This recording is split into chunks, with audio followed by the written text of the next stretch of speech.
What's up, y'all? It's Matt Forte. Got my guy Jason Romano on here, TMRB, Tuesday morning running back, and we are ready for Super Bowl 60. It's the week of Super Bowl Oh, 60.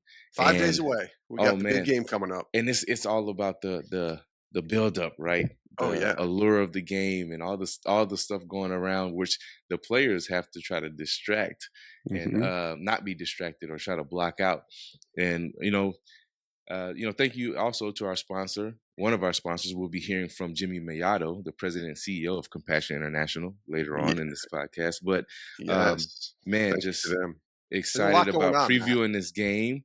But also we got to break down some of this game and what we think is going to happen. Some We predictions. do. But can I start with something else real quick? So, Absolutely, you are a two-time Pro Bowler, correct?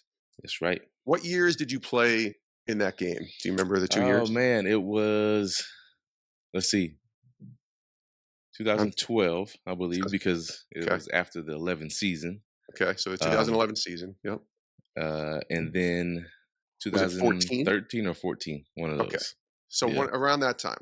The yeah. games was it in Hawaii or It Orlando? was Hawaii, Hawaii, Hawaii. Yep, great. So you got to go to Hawaii. You got to put on pads and yep. actually play a football game. Now, there was a lot of argument over whether or not anybody played hard and cared. And Oh, I they get played it. hard. Yeah, They played yeah, hard. yeah. Okay. When you It, played, so this, I'm old school. I can honestly say that, not just the gray hair. I'm old school because I put the pads on. I was a part of the first Pro Bowl draft. there you go. Can you believe that? The first Pro Yeah. Bowl Who draft. were I your got coaches? there was Jerry Rice and I don't know who the other. I can't remember who the other coach was. Was Jerry Rice your coach? I don't remember. I don't even because the You're- draft was so long. It was like ridiculous. You know how that goes. It's like yeah. running backs aren't going to go early in this because you're just drafting receivers and quarterbacks, and it's like Yes. it was crazy. It was like, oh, something new to draw something to a Pro Bowl game, but it Right. ended up being like, this is a very long process. Well, for some But background, the 80s and 90s, when players were selected to the Pro Bowl, they would play in it if they weren't injured. yeah, Like even the guys that played in the Super Bowl would play the next week in a Pro hmm Bowl in the 70s, 80s, and 90s. And then it took a turn a lot, and it was like, okay, the Super Bowl guys shouldn't be expected to play in a Pro Bowl the next week. And then it became this draft that you just described. And more recently, they've tried everything. They've done away with the game per se, and just done these Pro Bowl games, which was spanned or kind of spread out over 3 or 4 days. This year, tonight is the Pro Bowl games. It's one night. It's a Tuesday night on ESPN, and it's basically a flag football game and probably some other fun events in there.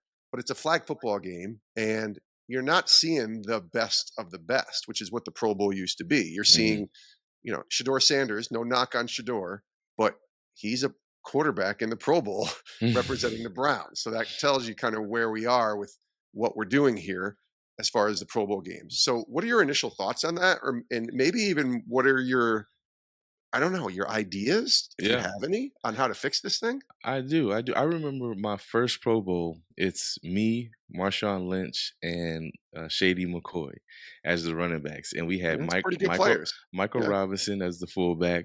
sure. And one of the funny things was we had quarters, so you knew what quarter you were going to go in, and if it got down to the fourth quarter, we would all rotate. Okay. And Yeah. if it got down to a clutch part, because everybody wanted the bigger check. The one where you win, you get the bigger check. If you win the game. Yeah. And man, Shady goes out there, and he wasn't understanding. Like, okay, we got pads on. He thought it was kind of just brother-in-law, as they say when you're playing football and it's pads. You brother-in-law and you brother-in-law in your the opponent or your teammate or something, where they're not going full speed. Which in the Pro Bowl at running back, it's hard to. It's like it's all or nothing, really. So he kind of got the ball and tiptoe, like kind of ran through and fell down, and all they heard was boo, like these huge boos came out from the crowd, and he like Shady's looking around like, hey, what's up? We're like, dude, like you got to run. Yeah. We know we're not trying to, cut people's legs out or like go and blindside somebody or something like that, but you got to run the ball. Yeah. And I remember getting in and being close. We got close to the goal line, and I'm in there, and there's no blitzing in the Pro Bowl, right?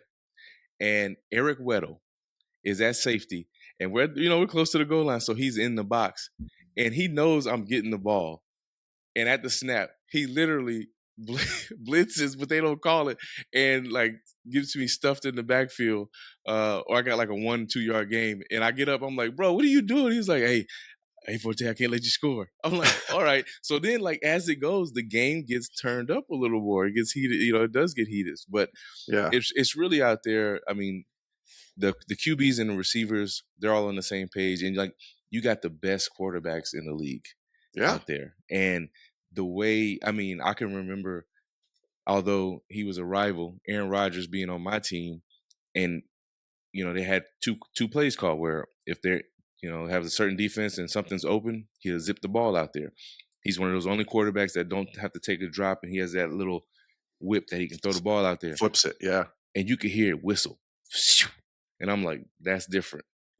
So it was like cool to be a part of the game where you see how other guys play, and also like the competition between DB and receiver.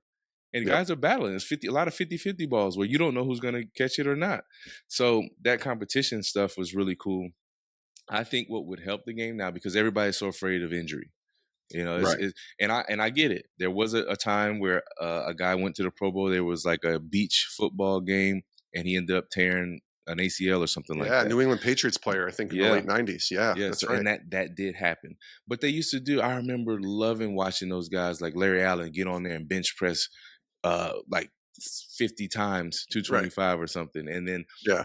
even the old school ones where Rod Woodson is racing Herschel Walker, and these dudes are running the 60, not the 40. They were running like track, Yeah. 60 meters or something like that. And then and Darryl Green, he gets up there and blows everybody away. And you see, and it's like, man, this dude has played a season, but he's so fast, and it's like you see him guys compete athletically. But today, people would be so scared to do that. Like, I might pull my hamstring, or Right. They this don't might want to have happen. anything to do with it. Yeah. And I get it. I get it from that standpoint that if something does happen, the team that you're on, the organization, they're not responsible. Everything's legally in the contract and all the stuff like that. So and that's the issue in off season. Like, I train hard, but I also am cognizant of, man, if I tear something or hurt something, the team can cut you, or they will, Sure. and they're like, well, that's a non-football activity, but you're like preparing for the season. So that's the thing that gets it. So how do we And fix it? I What's the think there's fix? a happy medium, a good mix, Okay. because flag football is starting to be an international sport. It's spreading, and it's co-ed where you can get the girls that are involved. There's starting to be scholarships to college to play Yeah. flag football. Mm-hmm. And I think with it, how it was with it being a destination, would be a way for the NFL. This is just an idea, a way for the NFL to spread the game of football, like golf is international, like soccer is international. It's the original football. Football is the Yeah. number one sport in the world because it's everywhere. Yes, it is. And the reason being is, like, you can pick up a soccer ball and just play. Football, unless it's flagged, you got to have equipment and this and that, and it's just kind of a little bit of barrier to entry. But with flag football being kind of easy now, you need your belt and the flags and a football, and you're good to go. It can spread and increase the opportunities of people to play the game. So with the games that they play, I've seen them do tug of war, the accuracy challenge with the quarterbacks, the one hand catches with the receivers, or the obstacle course and things like that. I think during the week, having those opportunities for those guys to compete in those things would be fun. But at the end of the day, if it's a cool destination, some of these places where they love football but don't necessarily have an investment in it. I know Sure. there's places in Mexico that have stadiums, or they have the ability to have or host something like that. And I remember being on vacation in retirement when you're going to Cabo, and so one of the hotel guests was not a guest. One of the hotel workers was at a hotel. And he said he recognized me. He said, "Oh, Forte, I love the Bears and watching you." And I'm like, "Really? You watch football?" And Mm-hmm. he's like, "Yeah." He's like, "My son plays football here." I'm like, "What kind of football?" He's like, "No, like American football." And they had like a little league, and so it would be able to help develop and spread the game, if it was still another destination somewhere that's, as it was Hawaii or even closer, because that, it's a long trip to Hawaii, but Yeah. something I was like in that. Orlando for many years. And yeah, Yeah. something that would spread the game that way. I mean, we do international trips where they play. I mean, shoot, they most recently when I was playing, they played in London, and that was it. Now they're Mm. playing in Germany, they're playing in London, they're playing in All over the Brazil. place. Yeah. They're playing all over the place. It would be, fun to see that investment in the Pro Bowl again, where you can merge the two. And I do like that they give some of the guys like a Shadur Sanders or some of the upcoming notable names an opportunity. Not necessarily that, oh, you got to be this elite status to just play, but they give them opportunity to play in the games part, where they can. It's about the fans, the fandom of it, because I'm pretty sure he has fans as well that are, Oh, that for are rooting sure. for him. For sure. My thing is then I guess we have to be careful if we label somebody a Pro Bowler today versus the Yeah, way we yeah. did That's one thing that's before. different. Because if I tell you, Um, Matt, that you're a two-time Pro Bowler, it yeah. meant something in 2011. If I tell It's you that serious. It's Anthony serious. Munoz, who's coming on later this week on Sports Spectrum, was an 11-time Pro Bowler in the Yeah. 80s and early 90s, you're like, yeah, that's when it was legit. Now you have to be mindful. I'm not saying you can't say it, but you just have to know what that means if you say Shedeur Yeah. Sanders Pro Bowl quarterback. You know what I Yeah, mean? yeah. That's like you're a Pro Bowl games participant. Yeah, Like, maybe you say know it what I that mean? way. Yep. Like when you make or you have a great season, that should be highlighted and held in high esteem because it's Mm, hard to do. Um and I think that does allow us to separate just the everybody's a Pro Bowler type of deal. It's like, well, no, it's yeah. got to be a certain type of level when it comes to that part. Well, that's why I've always said, when a lot of people ask me about Hall of Fame credentials, Hmm. and, we've talked about that on this show, and I Yep. always say, well, tell me how many all pros they have. And if you're an all pro, that's a level that's above just being, like, say, a Pro Bowler. Pro Bowler was good, especially if you're talking 70s, 80s, 90s. But if you're talking about somebody today, the all pro team is the one that says you are the elite of the elite. Like the MVP this year, probably Matthew Stafford. He's a first team all pro, AP all pro. That's a level he hasn't reached much in the past. I don't think he's ever reached all pro status, Hmm. actually. But that's what people are going to look at, I think, along with playoff performance and success, like an Eli Manning has had with 2 Super Bowls in New York. But Pro Bowl, I just think it's losing its luster in the sense of how we evaluate players. But maybe there's a way, like you said, to just make it fun and not take it as seriously as it was. Although you know this, and I do too, there's still incentive for these guys to be named to a Pro Bowl because it's in their contracts that Hmm. if they get named to the Pro Bowl, they get a certain amount of money or an extra bonus or something. So I just think it has to be figured out what the Pro Bowl or the Pro Bowl games actually Yeah. mean and what they are. Yeah. I think maybe it's not on the highest list of priority for the NFL, and I think that's why it's kind of losing its shine, Sure. so to speak. Yeah. And if it ever did return to be high priority on the list, that there's a few things that they should be able to or should try to change because we voted on the Pro Bowl, but like we mentioned when it came to Hall of Fame and voting on a Pro Bowl and all that, you don't really vote on everybody because you don't have it's during season, you don't have time, and they don't make the time for it too. Like you vote on the guys in your division really, and Right. it's only a couple of the positions too. It's not everybody, so it's almost like a popularity contest, kinda, because there were years where like uh the year I caught 100 passes and broke a record, I didn't make the Pro Bowl. It was You like did not, because how that's one of the few Pro Bowls I've ever covered was the yeah, one in Arizona in 2015 and from the and 2014 season. You should have and been there. and There's one no of those doubt. is, and you look at that, you're like, well, that doesn't make sense. And then as a rookie, when I came in, almost 1,900 all-purpose yards, and Hmm. it was the guys within the conference that already were established. It's like you're a rookie, you're not established yet, It's and popularity. and Yeah. also coming out of Tulane, like there's not a lot of hype Sure. coming from so there it can kind of be where you miss out on some of these things where it's like, man, that today would be Yeah. an actual selection. And then, quickly, when it comes to Hall of Fame, there's just certain positions that are different than others too. With Totally. I saw a guy, Arian Foster, love Arian Foster. We ran the Great ball player. during the same time, and he was trying to make an argument that yards after catch, or yak, should not go to the quarterback. And I was like, oh, that makes sense. He's like, the quarterback has nothing to do with those yards after contact. That's right. It So should it go to the makes running sense. back and wide receiver. It should go to them, like, because there's been many times where I caught a 1 yard pass or behind the line of scrimmage, a pass, and on a screen, and I went 80 yards, 90 yards. Yep. And they get all of the yardage on that, and that adds towards their overall total. Well, you also get 5 years of separation from the time you can be eligible for the Hall of Fame. So people don't remember, or maybe younger people may not remember certain things.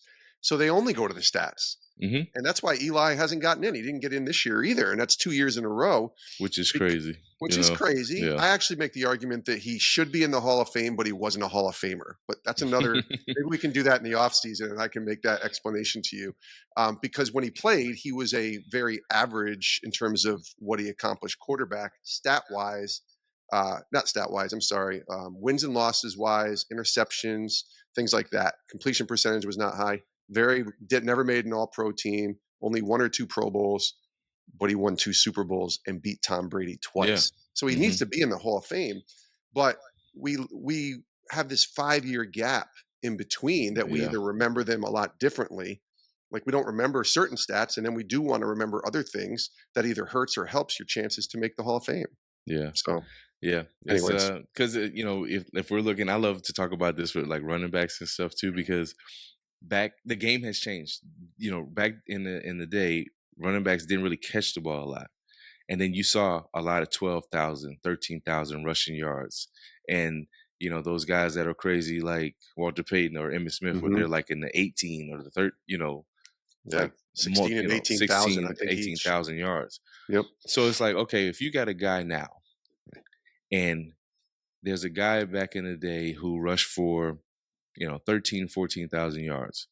And then you have a guy, say today, who rushes for 9,000, but had like 6,000 receiving yards. I'm looking at one of them. And you combine that, say his all-purpose yards are more than the actual rushing yards. It's like, well, does he not get in? Because he contributed more totally to the game. So it's one of those things where you can be on either side. And Derrick Henry is the only one in today's NFL that is kind of an old school, running back who's going to go in the Hall of Fame based upon just the rushing yards. But for the most part, these guys are a lot like the way you played and others. When you had, I think, your 30th overall in all time in the NFL. I think I looked this up recently. Somewhere in 30 or 31 or 32 overall in all-purpose yards in the NFL, combined receiving and rushing. 30 out of how many thousands of players that have ever played in the NFL. But they don't look at that a lot of times. They look at Pro Bowls. Oh, you only got 2, Matt. Then no All-Pros, Matt. Oh, your team didn't win a Super Bowl, the Matt, All-Pro which is silly. All-Pro was funny because the year, the second Pro Bowl that I made it, I think I had 13 something rushing. It was in the 13s. The most rushing yards I had in my career was the 13 something. Highest average too. And receiving wise did really well that year too. Eddie Lacy made the All-Pro team.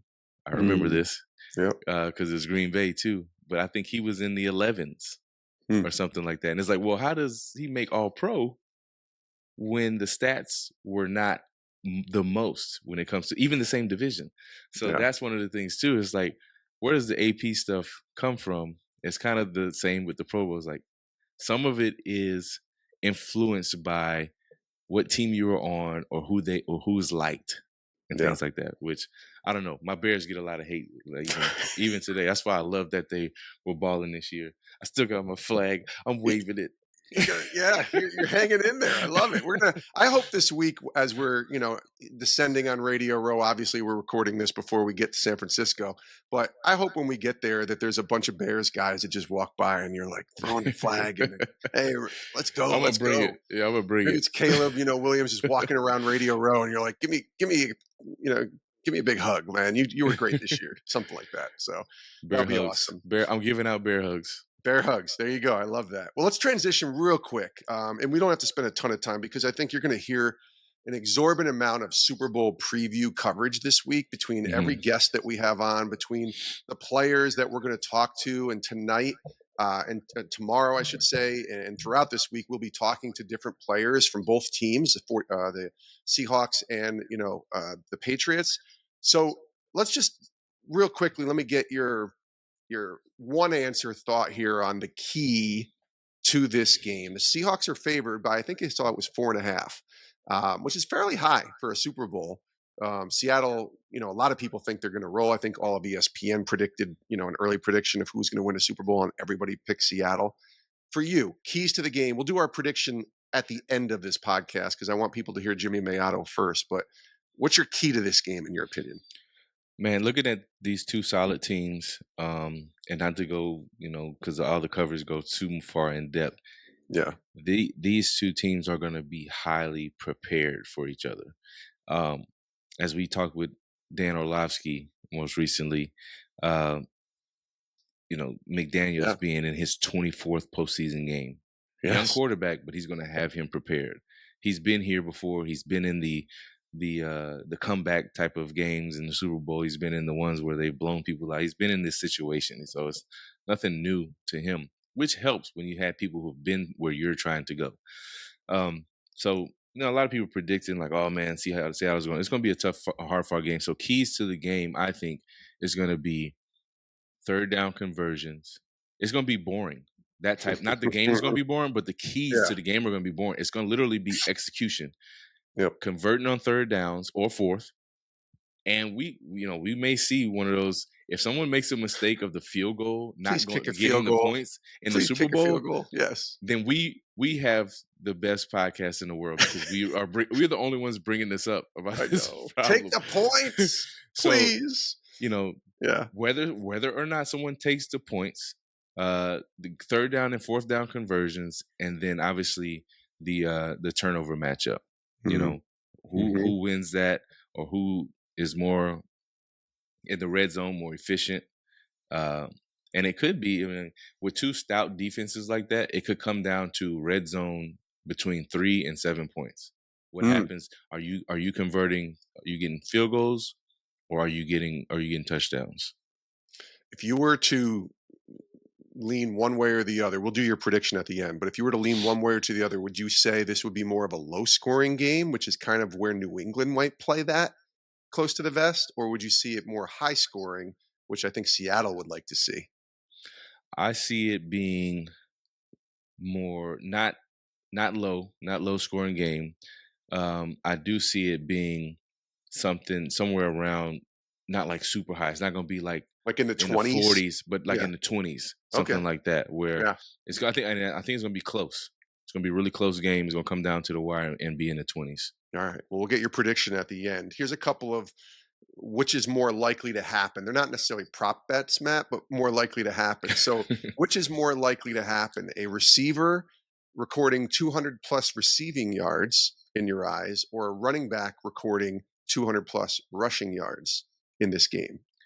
I would say receiver wise. You got JSN out there who has the ability to be not covered. He's always open. But then at the same time, you got Kenneth Walker, who has been running the ball, and then you got Travion Henderson on the other side with some other running backs as well. Yeah, and they kind of roll. So to see one of those guys, Kenneth Walker has stepped up because of an injury. Charbonnet. Yes. And I don't know. Have you are the Super Bowl guru? Because I'm like, has anybody rushed for 200 yards in a Super Bowl ever? Yes, Timmy Smith. I don't know why I know this. Timmy Smith, 1987. Wow. Never heard of him.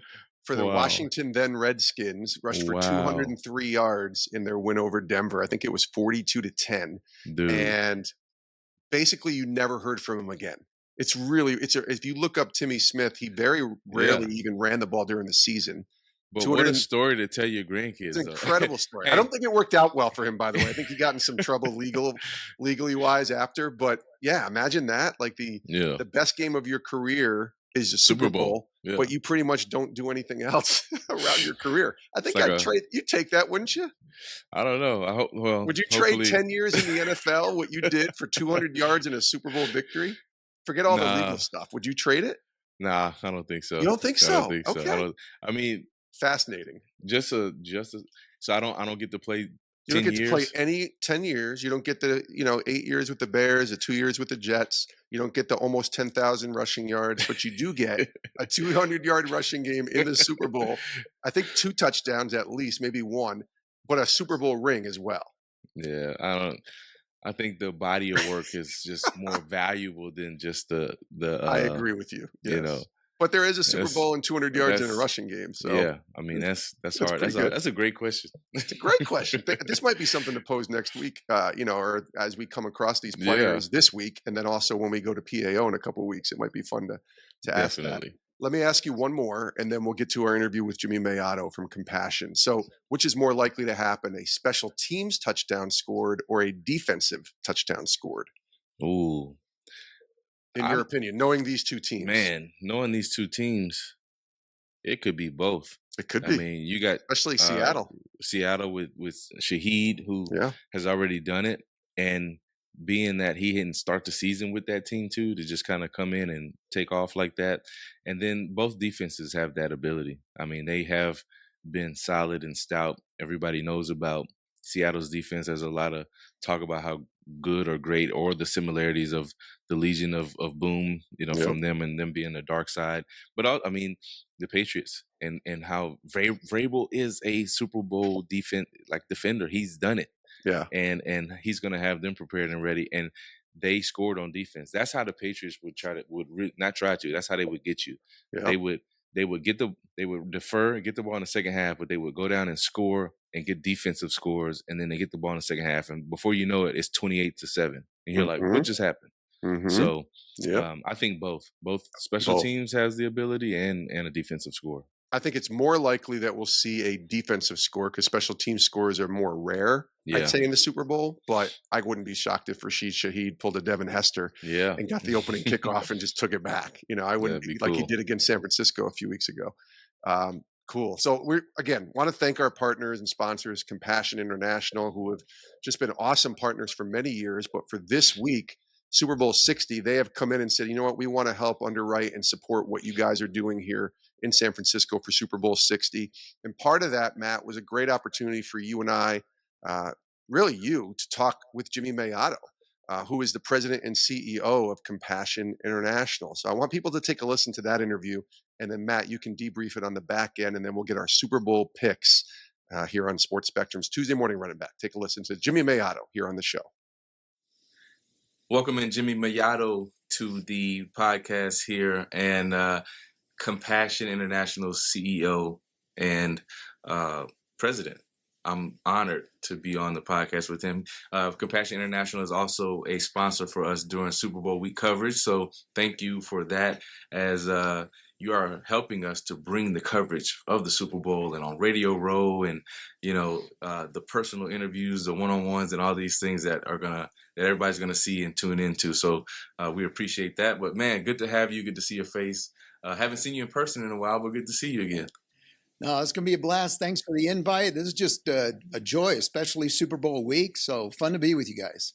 Yeah, absolutely. So I wanted to ask you first, what do you think about this matchup? We got the Seahawks versus the Patriots.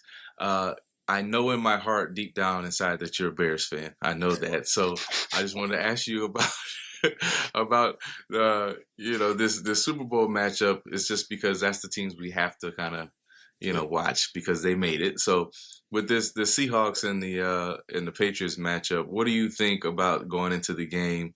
And what's your assessment? Are you actually cheering for anybody or wanting one of the other teams to win? Well, after 20 years in Chicago, that's what you're referring to. Of course, I'm a Bears fan, so I'm still reeling over the game for sure. But I've been here in Colorado for 13 years.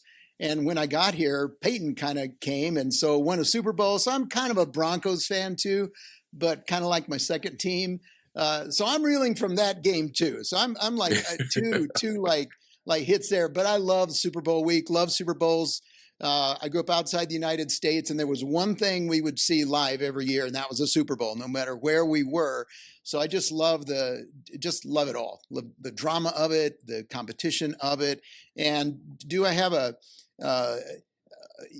when the Broncos lost, and Gonzalez got the interception, kind of sealed the deal for the Patriots. How do you not go back 11 years and the final few seconds? How do you not go back to Malcolm Butler? Like, give the ball to Marshawn. That's all you got to do. Just give the ball to Marshawn. But so all new players, all new drama, 11 years, that's for sure. But the city still remember. Seattle still remembers. So I think on the inside, I'm kind of pulling for Seattle. I think it's just right for them to take it. Yeah, I hear you on that one. I got a couple of guys who I'm old enough and young enough to have been one of the old heads in the locker room that I was teammates with, and some good friends too that have traveled around the league, but ended up on the Seahawks team that I'm hoping that they kind of take down the Patriots as well as that rematch from Jason knows what year, because he memorizes all the Super Bowls and the scores and stuff. I don't do things like that. February 2015, Matt. February 2015. So, yeah, 2015. I would have gotten there. But wow. People may or may not know this, but although Mr. Jimmy Mellado is the Compassion International president and CEO, he is a former Olympian, which is a huge deal. Was a decathlete, as you call it, because he did a decathlon. And with the Winter Olympics approaching upon us, what is, I guess, one of the events? Do you I know you were an Olympian. Do you tune into the Winter Olympics? And if so, what's one of the events that you're most looking forward to seeing? Man, I fell in love with the Olympic movement in 1972. It was in Munich, and I was in Nicaragua, and it was right between my third and fourth grade years, and that's when I fell in love with the Olympic movement. I still remember the very clear thought, wouldn't it be cool to go to the Olympics? That'd be awesome. And so then that kind of led to 16 years of wanting to go to the Olympics. And I did do the decathlon in 1988 Seoul Olympic Games, and I loved all the track and field events. So that's what naturally led me to do the decathlon. But there was fourth grade organizing events during recess, long jump, races, high jump, and tree limb was our crossbar. We had no equipment, no mats, just landed on the grass. But by sixth grade, I could jump over my head. And so from there, it just grew, and one thing after another, and went to SMU back in the Pony Express days, ran track for SMU at that time, and trained with some amazing people like Mike Carter and Robert Weir and Henry Andrade and lots of others who I learned a lot of things from. So it was a privilege to represent the country of my birth, El Salvador, in 1988 in those Olympics. But I love the Olympic movement. I serve on the board of an organization called Art of the Olympian, and trying to bring back a lot of, just some of the artistic and kind of cultural things that were always a part of the Olympic movement until World War II, and they kind of fell by the wayside. They're trying to return that. So I serve on that organization. So I love the Olympic movement, what it stands for, what it can mean to children and young people growing up, and the disciplines that it can teach, just like what football does. Same kinds of things that you learn from that. So yeah, I'll tune in to the Winter Olympics, and I just love the ski jump. I mean, that one's as cool as it gets.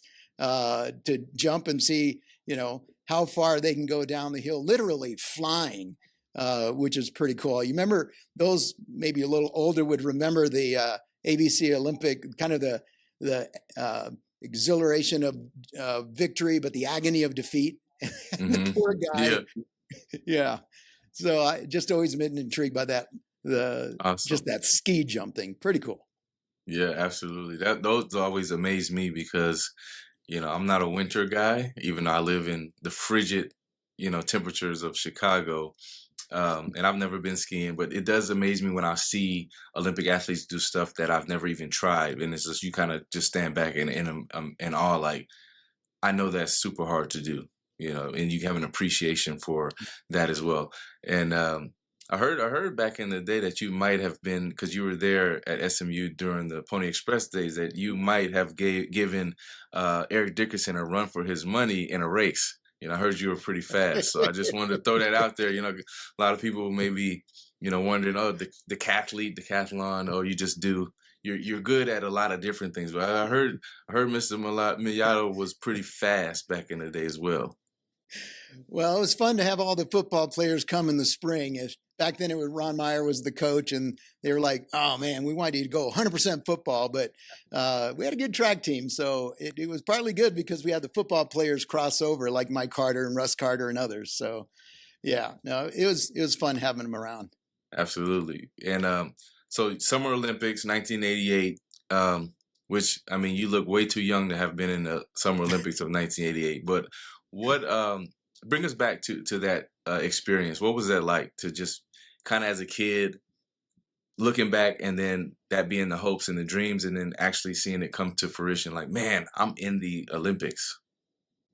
No, it was crazy. It really was. I'll never forget walking in the opening ceremonies. It felt surreal because you've been watching the opening ceremonies on TV all the time. And now I'm like walking in the arena and watching them, get the flame going and all of that. I mean, it was truly a life altering experience for me in many ways, even ties to what I'm doing right now. I'll make that connection later, hopefully. But to be able to go against the best in the world, and that event intrigued me ever since Bruce Jenner won and established the world record in 1976 at the Montreal Olympics. I just became really enamored with the decathlon within the Olympics. I just love the overall athletic demand that the decathlon, the challenges that the decathlon provided. So to be able to do that in the Olympics was amazing. And here's what's cool about the decathlon. It's not true for most other events. The decathlon lasts 2 days, and it's actually only 15 minutes of actual competition spread over 2 days. So you're really mostly sitting around and talking and building relationship with the other athletes. Again, if you're in the 100 meters, 10 seconds, you're done. You never see them again. I mean, you don't build that kind of relationship, but you do in the decathlon. And there's a real sense of humility in the event because nobody wins every event. And got to connect with the world record holder, Daley Thompson, and here I am from El Salvador. I placed 26 out of the 42 athletes. I'm not near them. He's probably going to win it as a world record holder. But that guy was kind, and we we're able to connect, and I was able to beat him in 3 of the 10 events, and he's a world record holder. So there's a built-in humility to the decathlon that I love, and everybody tries to help each other out along the way. So just the whole nature of it for me was life-changing, and even Daley to come back because it was down to 2 of us in the high jump, him and me, and when I won my group, I won the high jump as the second shortest of the 42 athletes. Was a special moment for me, and for Daley to come back and congratulate me on that victory after it was just him and I was pretty cool. And I'll carry that the rest of my life, just being able to go up against the world's best and know that I did as good as I could do in that setting, and to compete with those folks. I am a true believer in the Olympic motto, which is, the most important thing in the Olympic Games is not winning, but taking part. The most essential thing is not conquering, but fighting well. And I really believe that. And beyond just the Olympics in life, it's to the person that's engaged in the arena and willing to show up, victory, defeat, stay, and keep showing up in life.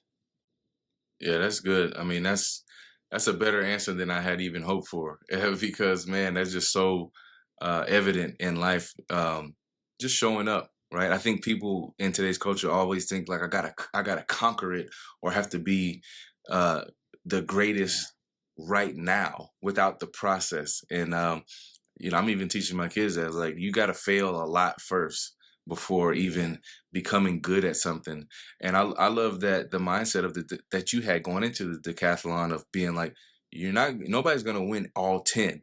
You can hope and wish to do that, but also the selfish kind of, mentality that we have sometimes, like, well, I did beat the world record holder in a few events, but Yeah. also the humility part of, kind of, being able to compete against these great athletes all at the same time. And you mentioned the community aspect of getting to know these guys. It wasn't transactional, where it's like, as you mentioned, 100 meters, 10 seconds, boom, or 9.5 for some people, where you just boom, kind of run your race and like you're done with it. The community aspect and him being the guy, world record holder, being kind, and you are yourself a very kind guy. Um, you have been working with Compassion International for a long time before even becoming the president and CEO. Can you just walk us down that story of how that came about and how you became working with them, but also becoming kind of the, I guess, the president and CEO of Compassion International as well? Yeah. Well, and I mentioned earlier that it actually dovetails with the Olympic experience, because when I went there in '88 for an athletic experience of a lifetime, and like I said, it really was, it delivered on that for sure. I came back with a calling to want to serve the church and to want to serve what God was all about in this world. And here's how that happened. In the Olympic Village, the pastor of the world's largest church at the time, Paul Yonggi Cho, held a prayer meeting in the Olympic Village for any athlete that wanted to be prayed over. And I figured 5'8", 160 pounds, I need every prayer I could get. So I went to the prayer meeting, and there were only about 100 athletes that went. And that pastor prayed over us, and then he invited us to his church and went to the church, and then invited us to a seminar the church was holding after the service that afternoon. And in that seminar, they talked about the God's movement in Korea before it was even two countries, which started in 1904, and it just flourished. And then when the war happened, a lot of the Christian movement went to South Korea, and then it just exploded after the war. It reached the point where more people were being introduced to Jesus than were being born in the hospital in that country. And the revolution of the church and the revival that happened there, I think, had a large part to do with why there's such a difference between South Korea and North Korea. And today, many of the world's largest churches are in South Korea. They, in fact, that is where Compassion started right after the Korean War. We're 73 years old, and a pastor from Chicago actually went to visit the troops in 1952, and he did serve the troops, but he came back home with a calling to serve the children in poverty because he saw the plight of the war orphans that were there. And it moved him, changed him. He recalls one morning when he was walking down the street and he saw some folks that were loading up garbage, or what he thought was garbage, and laundry into the back of a truck, only to get up close and find out, no, it's not garbage nor laundry. These were the bodies of children that froze the night before, and they were taking the bodies to the morgue. It really messed with his heart in a good way. And on his way home, before he got on the plane, a Korean pastor said, Reverend Swanson, that was his name, now that you've seen what you've seen, what are you going to do? 6-word question. And he couldn't get it out of his mind. What are you going to do? Because he could not unsee what he saw, and he could not unfeel what he felt. So he went back home, and he just told his church, said, hey, we got to do something. I don't know what, but we got to do something, because we can't do nothing. We cannot look away. We got to lean in. And so they started child sponsorship, where they said, let's have someone here sponsor a child over there. And they kind of went against the normal movement of the time, which was train Westerners and send them as missionaries. He said, no, we don't need to do that. There are Jesus following people in Korea that love these kids more than we do. We just need to get behind them. And so thus started the sponsorship of sponsoring children to support people that are going to love on the children that are being sponsored, and to do it through the church. And our mission is to release children from poverty in Jesus' name, and have been doing it 73 years. But back to the Olympics. So I go to this prayer meeting. I go to the church. I go to this seminar. I hear about the revival of the church in South Korea and how it changed the country. And in that moment, that afternoon, I felt called. That's what I want to give my life to. Movements like that. I want to serve Christ. I want to serve his church. I want to see the redemption and restoration that Christ can bring to anyone. I want that. I want movements like that to happen all around the world.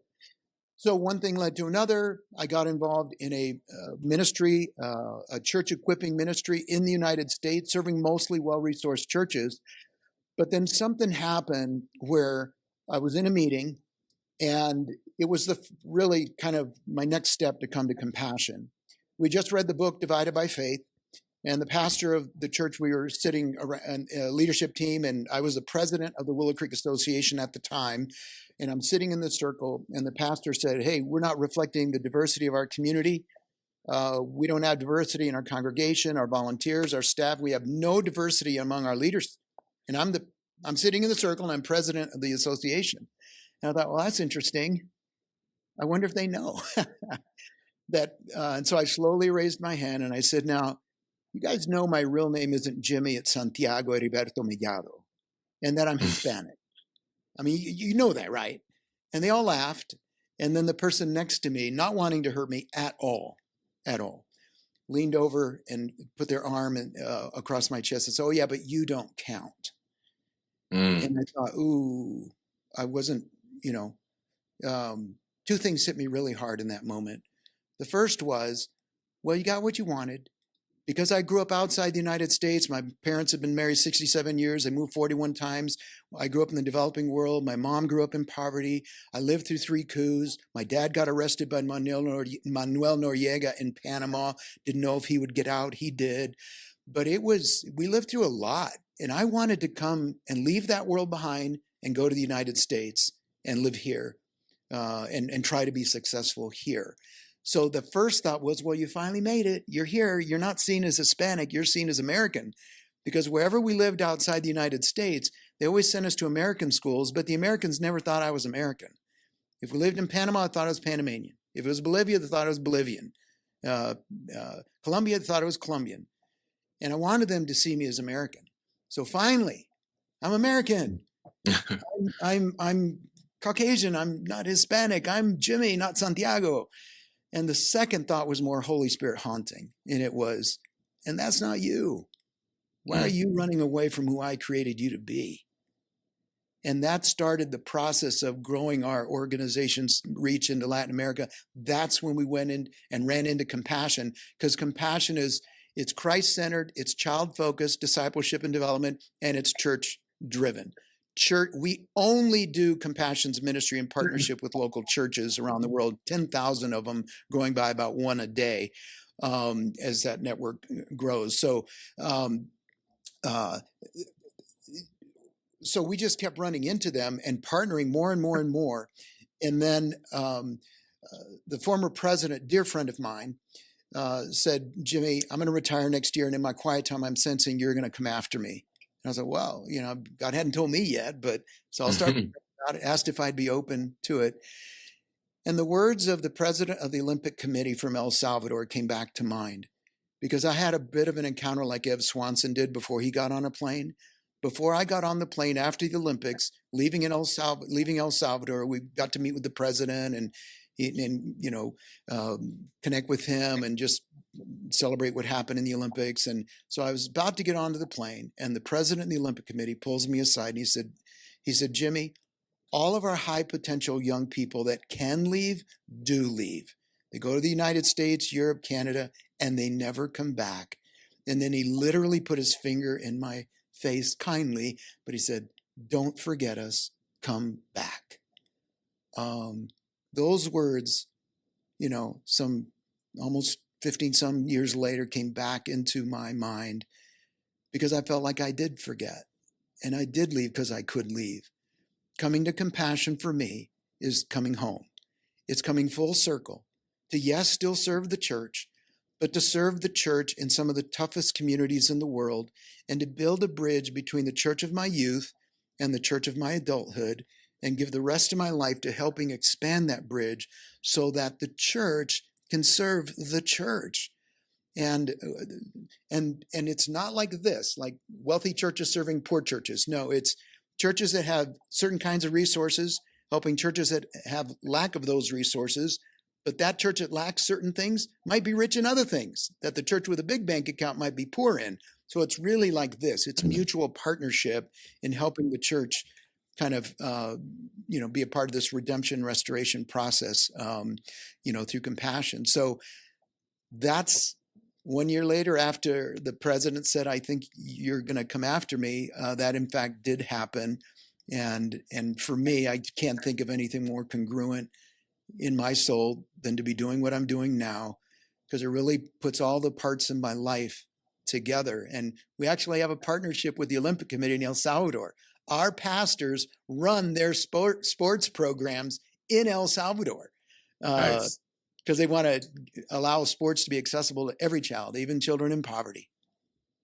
Amen. Amen. Well, hey, I cannot think of anybody better to be doing what you do, because it's not a job, it's truly a calling. And when it is the perfect name, compassion, right? Because you have to be passionate about it, and God has given that to you as well. So as we come to a close, just quickly for the audience, just wanted to ask you, what is it about compassion like that you would want them to know about Compassion International, just from your perspective as the president CEO for a long time, and also just being passionately involved in it even before becoming the CEO? Yeah. The main thing I want you to hear are the kind of the pillars of compassion are 3 C's. And the first one is we're Christ-centered. Everything we do is a Jesus-motivated thing. And our mission, which is releasing children from poverty in Jesus' name, goes along with our name, compassion. Wherever you see that on our brand, you'll see this is what we're about. And then the second thing, if we're going to do it in his name, we should do it in his way. And his way to release all of us from every form of poverty is, in fact, the full gospel. Discipleship, holistic discipleship. And because it's holistic discipleship, we'll do anything to remove an obstacle from that child to reach their God-given potential, or provide them an opportunity that they otherwise would not have to live into their God-given potential. And then the third thing is, if we're going to do it in his name, in his way, well, Jesus in charge the church for discipleship. And that's why we only partner with the local church to holistically meet the needs of about 250 families within walking distance of that church. And so that's what I'd love for you to know about compassion. We may look like a relief and development organization because we do some of those things and operate in the poverty world, but we're really a church equipping child discipleship organization in poverty context. That'd be the one thing I'd love for you to know about compassion. And then the other is that relates to even this community. There's been an enormous growth in pro athletes connecting with compassion. And that's been such a blessing to see. From Bradley Pinion, who's a punter at Atlanta Falcons, and he's got this thing called Punts for Purpose, and he's got about 8 different punters around the NFL. Every time they punt within the 20-yard line, another baby gets saved through compassion. So it's like you don't hear about those stories, and I wish people would hear about those kinds of stories. Or in the Super Bowl coming up, you got Christian Ellis and his wife Casey have been connected with compassion. You got Hunter Henry, who just got nominated as the Walter Payton Man of the Year award for the Patriots. Hope he wins it all. He and his wife Parker have been with compassion for about a decade. So these are just fabulous stories of pro athletes that are living out the gospel in super practical ways, and really hope that instead of hearing some of the bad stories, people would tune into the amazing stories that are happening with people who are truly living beyond themselves and making a difference and using their platform to help bring the gospel to greater numbers of people and to help people understand, meet, and have Jesus be their leader and friend in life. Yes, absolutely. And I mean, what a great way to expand the capacity of those who are around you and other churches as well, both individuals that are pro athletes, but also churches to be able to expand and be able to touch internationally, where sometimes we may never even set foot in those places. But those are awesome ways, which through compassion they do a lot of great work with that. So Jimmy, man, well, Santiago, thank you for being on the Sports Spectrum podcast with us, and appreciate you representing compassion in the way that you do. No, it's great. Thanks so much, Matt. And Jason, great to be with you guys. And I must say, though, given the Super Bowl coming up and Christian Ellis is going to do great, I do have a little bit of a bone to pick with him because he's the guy that was sacking Jarrett Stidham that made him throw the backward pass and they end up scoring a touchdown and winning the game on that. I'm like, dude, man, I'm still for you, Christian. Totally.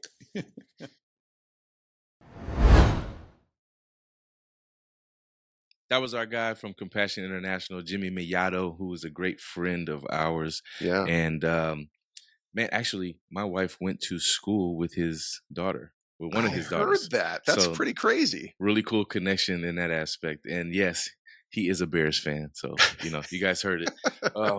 He is, yeah. They do great work, by the way, too. I mean, if you go to compassion.com, that's their website, and join the urgent mission that they're trying to live out Matthew 25:40 and releasing kids from poverty in Jesus' name. That's awesome. And we're so glad that Jimmy was willing to come on and share his story. So glad that they're partners with us. And I love the connection with you and Jimmy and with your wife and his daughter. What I love about it is that, one, it's bold in this era of culture today to have a mission boldly for Christ, but two, it being applicable to scripture. Like they're taking scripture and saying, I'm going to apply that towards the mission in the real world. Yeah. And there's, that is unique, but also much needed. Much needed. We'll just say that, much needed. All right, let's transfer into, and I didn't even prep you for this, but I do want to make sure, because people usually expect us to talk about, what we learned at church, and because of the Super Bowl recordings that we've had to do, we haven't had church yet for people to hear that. So we're just being completely transparent here. But I will ask you this before we get your Super Bowl prediction. What's the Lord been kind of teaching you right now? What's he been showing you, Matt Forte, in the season of life that you're in?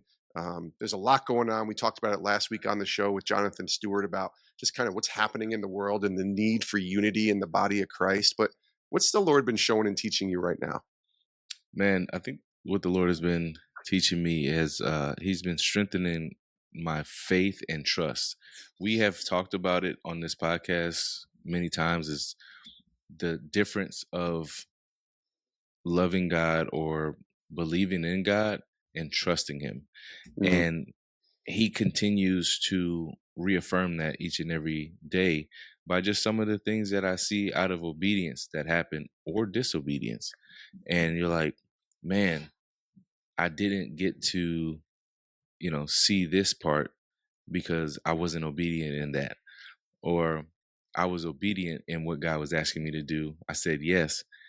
And even in his grace, like when you are, like I've heard it say, delayed obedience is really disobedience. But even in delayed obedience, God giving us grace and being like, I know you were kind of skeptical about, going and talking to these people about me when, it came through an email or whatever, but you went and did it. And God is still showing you, like, man, if you just trust me, there's a lot more out there that I'm trying to do with your life than what you've already done. And so just, and then in the times that we live in, right, where there's social unrest, there's political chaos, and a lot going on in the world outside of sports, where it can cause you, if you don't have your faith rooted in Christ, it can cause you to just kind of get anxious or be depressed about, where the world is headed, where this country is headed to. And it can cause you not to have a lot to be smiling about or to be friendly to your neighbor about. Where we know what's the golden rule: to love the Lord your God with all your heart, soul, and mind, and love your neighbor as you love yourself. And that has not been going on a lot today. So he's been teaching me in this season is like, when you watch the news and like doom scroll and stuff, is like the world is going to end. But he's like, look, I'm in charge. Trust in the Lord and just really keep sharing his goodness. Keep sharing how good God is. Even in the moments that maybe they aren't so good, God still is good. One of the things that I always tell friends, young people, peers, even older people, is that everything doesn't deserve an explanation. Mm, God doesn't have to, he's God. God doesn't have to explain everything to you, that's but right. some things he allows for the experience. Yeah. And that is a major thing I've been learning. It's like, it's easy to be like, why God? Like, explain this to me. And it's like, I don't need to explain it to you. It's for the experience. So now that you know, you've experienced it. Now you know what's the real deal. What's the wrong thing to do? What's the right thing to do? It's That's so almost good. like the difference between knowledge and wisdom. Hmm. Where, Jason, if I teach you and write a book on how to be your NFL running back, and I send it to you and you read it every day for your entire, for a decade, you're like, man, knowledge wise, I know exactly what to do to be a running back. Now we go experience it out there. You're gonna be like, the experience is much different. The Much experience of different. that is It's much why, it's different. why there's only a few people that were able to do it, right? Yeah, yeah. So, Exactly. Yeah. a lot of times the difference is uh, we need to stop looking for an explanation to satisfy our emotional needs with the trust God with the experience of what he's teaching us and be sufficient. Like God, what did he tell Paul? Paul asked for the thorn to be removed 3 times. And he said, my grace is sufficient. Yeah. He didn't give him an Yep. answer. He didn't give him an explanation. He said, Yep. my grace is sufficient. So if we can kind of lean and trust on it in that, Yeah. I think we'll be good. That's good. Yeah. I remember my brother once told me, the pastor, my brother Chris, said, I don't have an opinion. I have a Bible. And I love his quote. I don't know if he's heard that from somebody else or wherever, but that always sticks with me. And I'm not saying we can't have opinions, but ultimately our trust goes into the word of God and who Jesus is. Period. End of story. Mhm. And I just thought that was a nice reminder based on what you were saying. Like, remember that God has it figured out. John Absolutely. 16:33, I think he says, in this world, we're going to have trouble, tribulations, all sorts of chaos is going to happen, but take heart. Jesus says, I have overcome the world. That's right. So we hang That's on to right. that. Yeah. Well, Absolutely. let's close this with your Super Bowl predictions, Mr. Forte. We got the Seahawks and we got the Patriots. Super Bowl 60 coming up on Sunday. Who are you taking? Great matchup. It's going to be an exciting game, as we spoke about earlier. I think it's going to be hard-fought game. It's going to be a battle of 2 really good defenses and some good offense as well on both sides that have some playmakers and have playmaker ability. And I think it's not going to be super high scoring, but it's not going to be low either. I think it's going to be, I'm going to go 31-27. Mm, Seattle Seahawks win the game. And I'm going to say that it's going to be the small margin of the difference between the Seattle defense bending but not breaking and holding the Patriots to a field goal when the Seattle Seahawks on the opposite side go down in the red zone and actually get a touchdown as opposed to a field goal, which gives them that 4-point margin. okay. I like that. All right. MVP. Who are you taking? Sam MVP. Darnold? Just out of the fact that Sam has resurrected his career, has hopped around. It's a great story as well. I love it.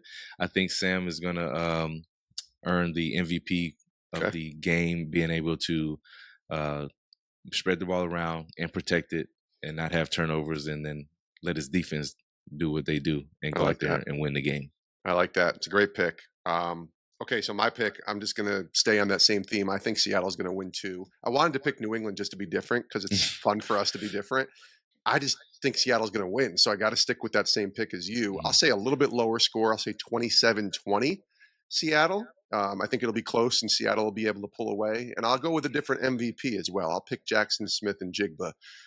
Although they got Cooper Kupp, who's been an MVP in the Super Bowl when he was with the Rams, I think JSM is the guy that if they're going to score any points, and they have Kenneth Walker, like you said, but I think JSM is going to have a big game against a really tough secondary in New England. So I'll take Seattle along with you, Mr. Forte, but I'll go with JSM. So nice. I like that pick.